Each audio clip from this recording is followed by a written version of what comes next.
Welcome back to Recovery APN. Andy? What's going on, pal? Not much. We just had an awesome episode with Brooke. We did. And I don't know about you, but I felt like her vulnerability in the air. Yeah, no, absolutely. Very authentic, very vulnerable. And shout out to her for coming on here and being that honest and open with us. It was great. Yeah, I kind of forget. Sometimes I forget how it felt the first time coming on, and I definitely felt that like anxiousness and nerves about sharing my story, being on a platform to talk about this subject. And I forget, like when we ask individuals to come on, like that they'll probably get that feeling. Yeah. And she did, and she talked to us beforehand and talked about how she was nervous. But I give her so much credit for just being so honest and open and willing to talk about difficult subjects. Yeah, I agree. And I also like the aspect of, we touched on something we haven't touched on in the shows, which is our HBOT treatment. Yes. And also like the revolutionary changes and quickly that came for her doing that treatment here with us. So that's pretty exciting to hear.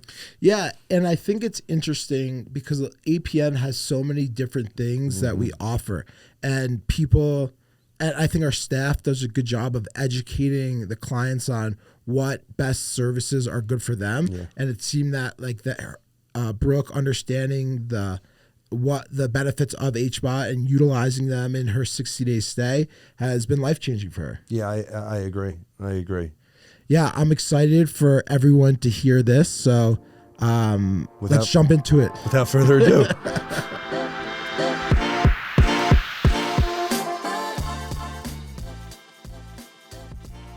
We chatted about this earlier, but to give you some structure around the show, we typically will ask our guests about like what brought them to APN. Everyone has that kind of like defining moment that said, I need help, or someone came to them and told them that it may be in your best interest to get help. Whatever that story is, everyone's different. And I want to make you feel comfortable that like however deep you want to go is okay. Okay. And then we could jump into your experience at APN. I know you've had the opportunity to create an amazing community, utilize our services here, so we definitely want to talk about that. And then obviously, like your success story, right? We enjoy having our alumni come on to share their success because I think from our perspective and the conversations we have with current clients and other listeners, it creates a level of motivation, right? Some people are in that, I think, what would you call the stale... We talked about it in another episode, like the stale recovery almost. You can kind of get tedious and stale at times. Yeah. And this kind of sometimes like rejuvenates you. It's like, wow, like kind of like an eye opener and gives some other people like the emphasis to keep working or keep going. So, and real quick, the other thing I kind of wanted to chime in on is when we come out here, Dan and I, we do these episodes and I sit in staff meeting and I'm like, oh, hey, we have a bunch of podcasts. And they're like, well, who's coming, right? And so we tell them who's coming. So people are always so like super jacked up. And basically it gets into this, like the staff starts like this gratitude almost. This is why we're in this field. And they get super excited. So you guys, without even knowing it, you give our staff like a shot in the arm too, because they hear the success stories and they're excited to then sit down and listen to the podcast. So it's pretty cool that you're here. And again, thank you for coming. They are the reason for a lot of the success. Yes, they are. They're good staff. Amazing. Yeah. Yeah. So kind of like what, I guess like number one, how did you find APN and like what made you like even like look up APN on the internet? Okay. Well, first of all, what brought me to APN was an accident, long-term substance abuse, prescription meds, not supposed to mix those with alcohol. When you have no tolerance and you do so, you can end up in unfortunate accidents. Absolutely. Which become the silver lining for why you came. And how I found APN, my family wanted me to get help. I knew I needed to get help. And so Colorado has always been just a healing place for me. I do have quite a few autoimmune diseases. I enjoy the fresh, cool air, heat doesn't work for me. So I looked up treatment centers in Colorado. I saw that they spent a lot of time on trauma, and there was HBOT and so many different things wellness wise. And so I watched some of the YouTube videos, actually a lot of them, and I was sold. That's great. Sometimes, and we don't realize, you never know, I don't think anyone realizes it in the moment, but sometimes our worst moments lead us to such great places. You know, It's like, oh, this sucked. You know, like, oh my God. But then we look back and we're like, just thank God that happened, because it got me here, which then catapulted me to where I'm at now. And it's almost like a blessing, which is weird because in the moment it just sucks. It sucks. Yeah. And you come here and you're shaming yourself, and you learn to find grace, empathy, and learn how to let go and move on, start walking forward. Love that. Yeah, and I think you hear that in a lot of people's story, and I know mine and yours, where it's like you have this almost defining moment in your life happen, and it fucking sucks, and you're like, fuck me, you know, like how did I get myself here? Yeah. And some people have the ability to say, okay, I'm here, I can go two ways. I can keep going down, or I can make a change. And then I kept going down a few times before it hit my realization of okay, I need to make this change, or it's potential death. Right. You know? And I said, I never wanted to die. There was never something I envisioned. So I knew mentally that I needed to make a change, and it was to remove drugs and alcohol from my norm. And so it's interesting to hear others rock bottom and how they decided. I guess. And we're really fortunate enough to get the rock bottom, because some people never get the rock bottom. 100%. Yeah. Well, me hitting that tree was the best thing that could have ever happened to me, because, that was my rock bottom. Yeah. But it also was my way out, my way up. And listen, sometimes we might even internally feel like, hey, I need help, or I need to change. But that's so difficult. And when it's something tangible, or an accident happens, it almost forces my hand, because I can't hide it. I know for me, my life was like a house of cards. You know, it's just everything was a lie, and it needed that house of cards to get blown down for me to be like, all right, I guess I have no option. Where that accident sounds like it did the same for you. Yes, absolutely. Yeah. What was it like for you to have to, and you mentioned you had a family at home that, was supportive, which was amazing.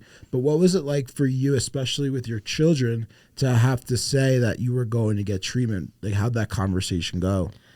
Well, actually, 2 of them were at camp at the time, so they weren't even aware. My eldest son was home, and, it was black and white, and he's real even keeled, and he knew. I have been on meds for over 20 plus years for different autoimmune diseases, and he's seen me sick, and so sick, from the diseases, sick from taking the meds, whatever it was. But I just told him I needed to go and become stronger, get off certain medications, and we were all on the same page. Yeah. To your kids, I would assume it's almost like it's attached to the autoimmune stuff. It's just a part of that process. Right. It's not like a separate issue at that point. So Right. I'm sure they understood the way you just said it. It makes perfect sense to me too. It's just a part of that process. And they thought, okay, mom's going to camp for herself, wellness. Yeah. Proud. Love that. That's great. No, and I think about how mainstream the mental health, wellness, and substance abuse treatment is today. And I asked that question because I, as a kid, to relate to you and your kids, I had that conversation with my father when I was 16. Same here. And so I didn't, and even at that point, there was a lot, I don't think I judged, but there was a level of stigma that I had that I didn't want to be part of that side of the street, where it was hey, I love you and I want you to be better. and like I'm just entering my phase of like enjoying life. So like you do you, I do me. Like we'll both support each other. But I know a lot like and people that I know both in recovery now and earlier in life, that conversation was difficult. There was a lot of resentment from the children. Say, why does it have to be you? Like, what am I going to tell my friends about you? And that's why I asked the question, because I'm always curious on like how difficult that having to bring that up to your children is. Well, actually, 2 of them don't even know about the car accident. They're probably going to find out now. And because they were gone, the older one was, I mean, he knew everything. And I don't know if he was embarrassed to tell his friends. I'm not even sure right when I left who he told. I didn't tell many of my friends when I left. And so I just told him he could do whatever he wanted. But I mean, they came out here to see me a couple times. Oh, that's incredible. You know, we have a very good relationship. We always have. And I know we always will. They're level-headed kids. And they love their mom. it's part of right. Yeah. No matter what. Yeah. It's awesome. That's amazing. So I guess jumping into walking into APN and your experience here, what was like your first feeling walking into APN? Initial like reaction. You walked into APN and you were like, I was scared. I mean, I didn't really know anybody or many people at all. I was going to my room, and Sarah had taken me to a certain room, and Amy was standing, my roommate, at the end of the hall, and she had, gotten my bags moved to her room after she had met me in the hallway, thinking, I want to live with her. Mm-hmm. So right away, you connected. We connected. I had a great buddy. We are still very close to this day. And I'm so grateful for that. Yeah, that's amazing. And we were both here for 2 months together. And you guys were like at the same, like 2 months together, and then she left first, or you left first? She left just a few days before me. So you guys saw everything together, basically. And Amy had been here, so she was helpful. Exactly. What to expect, where to go. Correct. Yeah. That's good. And what was like the experience like with you and like the programming, like process groups and therapy and other groups you had? The process group was incredible. My therapist was Katie Kostelic. And shout out Katie. Yeah. Yeah. Huge shout out. She did put me through some grueling assignments that I really could have killed her for. But at the end of it, I just thought, wow, this just opened up so many things that I had been bottling up inside of me that were bothering me, that were stressing me out. Contributing to my disease. And she had me read certain books, and I mean, it was incredible what she did. It's great. Incredible. Other staff, right? CSAs, case management, the hospitality staff. Is there any one or two or a bunch of like people that kind of made an impact that you were like, oh shit, I didn't know that was even a thing, or like were you connected to that wasn't in a therapeutic setting? Oh, absolutely. The RAs, Kelsey, Karen, everybody here, absolutely everybody here had a piece in my recovery and making me feel comfortable and keeping me going, showing me things that I didn't even know I could do. I mean, Mike in the gym, oh my gosh. Yeah. And yoga. It's great. Yeah, everybody, absolutely everybody. All the nursing staff helping me get my meds straight. Me saying I'm not going to take this. I'm refusing this for a while. So I mean, they all saved my life. So while you were here, you did hyperbaric oxygen therapy, better known as HBOT. And I'm kind of curious on like how that was brought up to you. And then like what you were feeling beforehand, like physical like feelings, like what was bothering you, and then like how that what does it look like? What was the experience afterwards? Well, first of all, I had seen when I was watching some of the YouTube videos, I had seen the Olympic skier and how it would help with injuries. And I watched quite a bit on it. And I thought to myself, well, this is bound to help with rheumatoid arthritis. Yeah. I also, when I got here, I did have a concussion at the time. So I wanted to get into that machine as quickly as possible to get rid of the headaches. Yeah. 3 treatments, they were gone. That's awesome. My body, Had you ever heard of HBOT prior? absolutely not. All right. No. Sorry to interrupt. Go ahead. And now I've done, well, here I did 37, and I'm still doing them at home.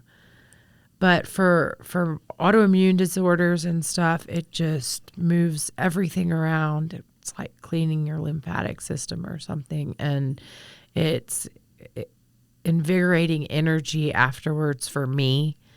I could go outside. I could hike 4.5 miles. I could take that huge mountain, and I could probably take it twice if I wanted to. I could get on the treadmill with Mike. I jogged.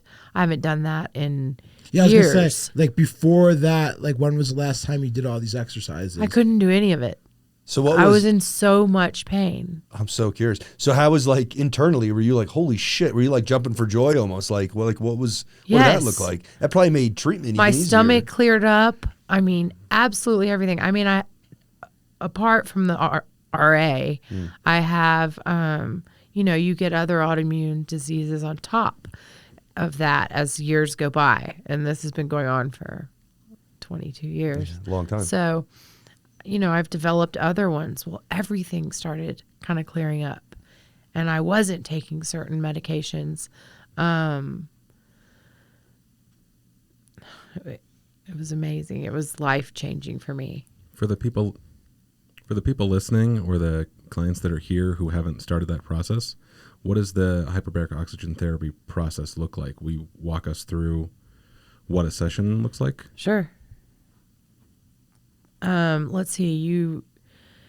You'll go in there and Micah's there, Jason's there. They're incredible. They keep you comfortable. They take your blood pressure.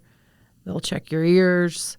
They will turn on whatever Netflix you want to watch. You're you a in piece there of gum? for 90 minutes. Yeah, yeah. They give you gum.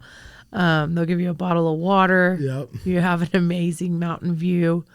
And it's very relaxing. It's a very relaxing experience, and they make it easy. They're right there for you if you need anything, if you're going to be sick or freak out or whatever it is, which doesn't really happen. Never happened to me. Or they'll change the channel for you. Yeah. To paint a bigger picture, it's like a large tube that you go into, and what the terminology is that you take a dive and you're supposed to go below sea level at a certain level, and it helps produce extra red blood cells to help with the recovery of the body. And what's unique about our setup is that obviously people get claustrophobic in these tubes, but ours is like the purest clear it could be. And so when you look out, it doesn't feel like you're like in a tube. And all you could see is like a TV in front of you and mountains. So like you're literally just like hanging out in there. Exactly. And like you're like laying straight. You could take a nap. And I remember the only time I did it as well. And I remember the only time I flinched was like I spilled water on myself. And I picked my head up and hit my head. But Sharp as a bowling ball, pal. I think Jason, who's the head of our APN Plus here, does an incredible job of just trying to identify the before and afters, and if HBOT can be a helpful tool, because at the end of the day, it's not for everyone. And I think he does a great job with the assessments and also coaching you through it. And I don't know if you had that experience. Oh, yes. How long into your stay before you started? Was it like a week? Was it a month? Where were you in that process? Maybe at the 3-week mark. So Because they're full. Yeah. You got to get in line, and when it's your turn, jump in. Well, the reason I asked too is because you said you almost had immediate results where you felt better.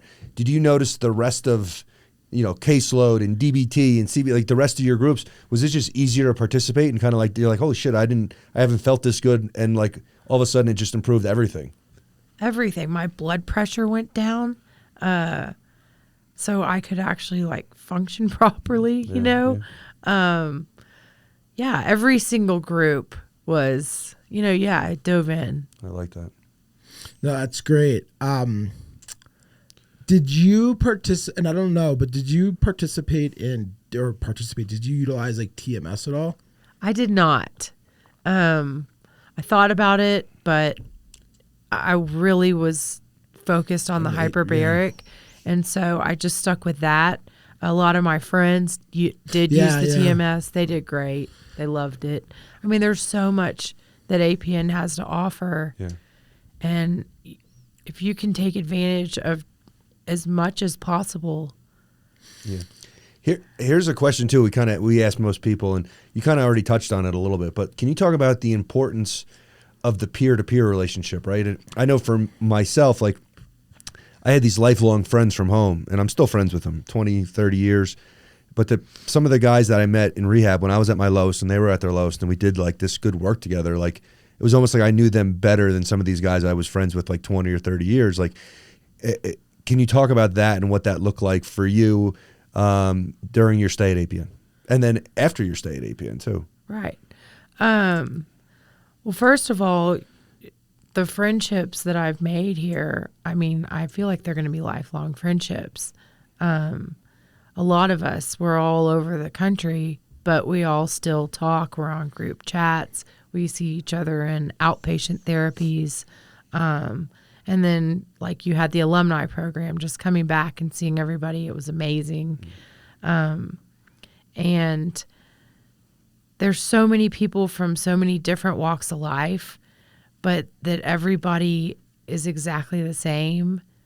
And to just, I mean, I've made so many friends. I think what's unique about APN, and you kind of mentioned it, is that it's not regional based. You meet so many individuals from all walks of life, and I think the most important thing you said, I forgot exactly what you said, but you said like we're all the same, right? And I think that's very unique, where you meet people from different states, different cities, different backgrounds, yet we all struggle with being broken, right? Whether it be suffering from mental health or substance abuse, drugs, alcohol, depression, anxiety, whatever it is, we're still in that like broken phase, that and broken yet willing phase to get better. Now like we're all on this journey together, and I think that just makes it special. And I think that's what makes a friendship special, because you're almost all together building from the ground up. Right. And so I think APN is unique because it's not like a regional place where like, hey, like if it's in like Alabama, like everyone from Alabama just goes here, and you're only going to meet people from Alabama. Oh, people from Europe are here. Yeah. It's all over the place. So my question, no matter where you live, I mean, some people come in from the streets. Yeah. And they're incredible people. In recovery, right? The guy that lived at Park Place can bond with the guy that lived on the park bench, right? And it's exactly. a special. It's really special because we have that shared brokenness. That's like, it's unbelievable, right?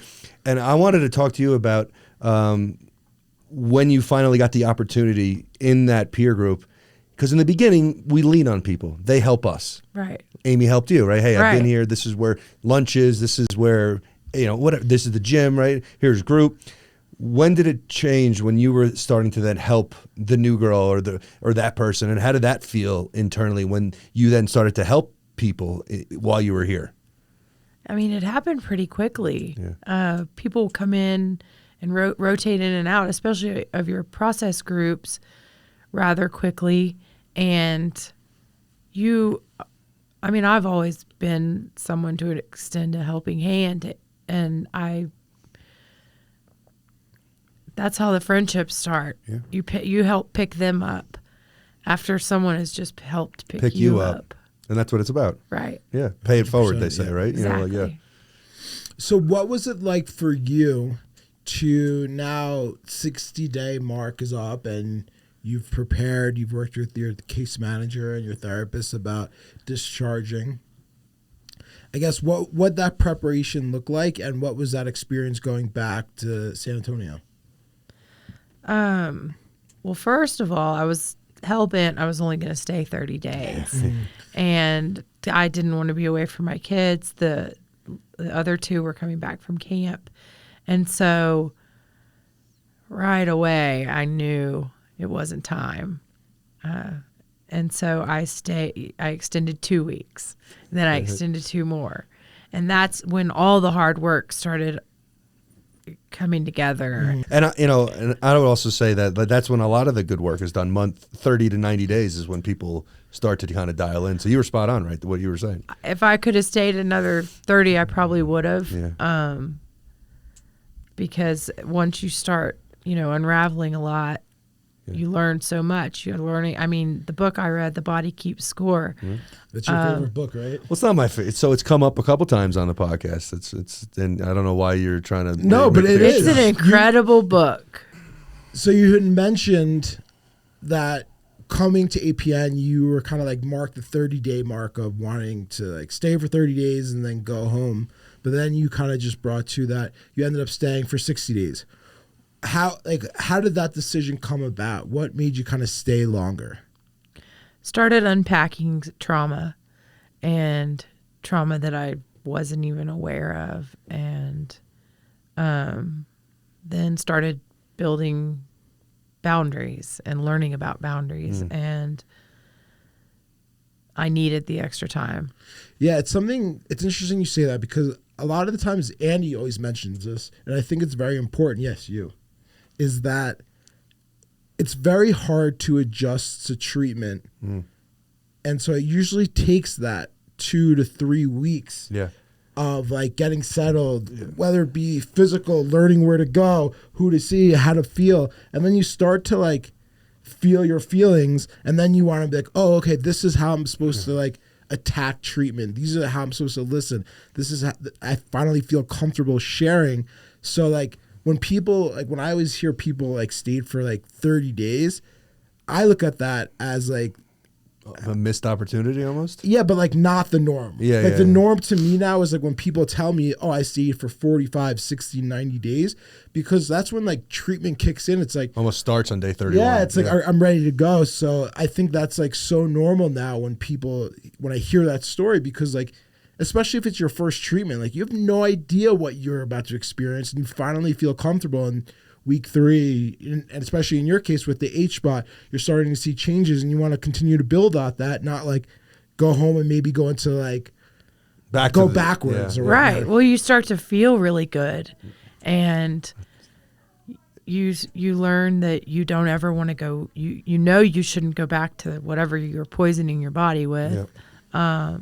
Especially when you are sick. And so once your mind, and with me, there was an unfortunate accident. There was quite a few things that just were eye-openers. Yeah. And so, you set the substance aside, and then you get to work. Then you really can get to work. Yeah. And it's been amazing, I guess, for us to see how you participate in the alumni program and show up for individuals. And I think that you're doing that today.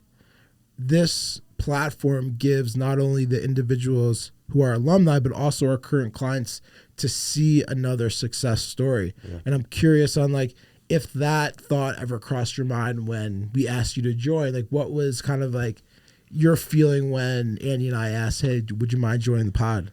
Well, at first I was a little scared. I had never done anything like this before, nervous. And then I thought to myself, if I can just help one person, that would be amazing. And I hope I hit more than one. But yeah, and we always talk about how we're so, how your story, there's only one person out there, right? And they might not even hear this for 2 more years, right? Maybe that person's still in Dallas walking around drinking or has substance abuse or mental health, and then they decide to come to APN 2 years from now and they hear this podcast. And only your story can get through to that person, right? So our stories are so useful in a specific way. So I love that answer. Well, and also even the podcasts that I watch as an alumni that were going on last season, just to even hear Abby talk and everybody, because we're all still in recovery. Sure. So they're helpful all the To way all of us. around. Yeah. All the way around. Yeah. We talked about it earlier. Like, just because if someone has 30 years doesn't mean the person with 10 minutes can't help them, right? And once I say, hey, I only get help from people, that have 40 years and are 30, that's when I put myself in a bad spot. Like Dan always talks about, we sit here and we listen to you guys and we learn so much from these conversations. So it's shout out to you guys. Also, my current therapist, Bonnie, was very instrumental in telling me to get on that plane and go out and get some fresh air and do it. Yeah. Yeah, I think showing up, right, and being present in these moments and speaking your truth goes such a long way. And as much as individuals we're doing this to help others, it also helps us, right? Because we're getting so much weight off our shoulders and building confidence in ourselves and be able to talk about this. Because I know a lot of people in recovery used to hide from these conversations and be embarrassed or ashamed of things we went through. And now that we have the ability and the platform to do so, we're helping others and selfishly helping ourselves. Yeah, but I think, Exactly. and I think everyone always says, oh, this does more for me than it does for you. But I think that's horseshit. I think we both win, right? You win and we win and the people listening win. We all win, right? And it takes courage to talk and do what you're doing and doing stuff that we're not comfortable doing. So again, for everyone that shows up, we're super grateful and we're super humbled that they showed up. But again, you did a great job and you're still doing a great job and we love it. Thank you. Yeah, and I won't even repeat what Andy said. I think he's spot on, and we appreciate you always showing up to this, but also being a part of the social club, because I think a lot of people here recognize that whether you have a big voice or a small voice in the social club, you show up and your presence is heard. Well, just to come back here and see all the familiar faces again, and it's heartwarming. Seeing the staff, right? The staff. Yeah. That's what everybody wants to see. They're like, hey, well, where's this person? Where's that person? And it's the puppies. I was here when they arrived. yeah. So That's great. yeah, That's great. it's all of it. Good. If you want to see more episodes like this, please visit us at apn.com/podcast. That's apn.com/podcast. If you want to get in contact with us, feel free to email us at pod@apn.com. That is pod@apn.com.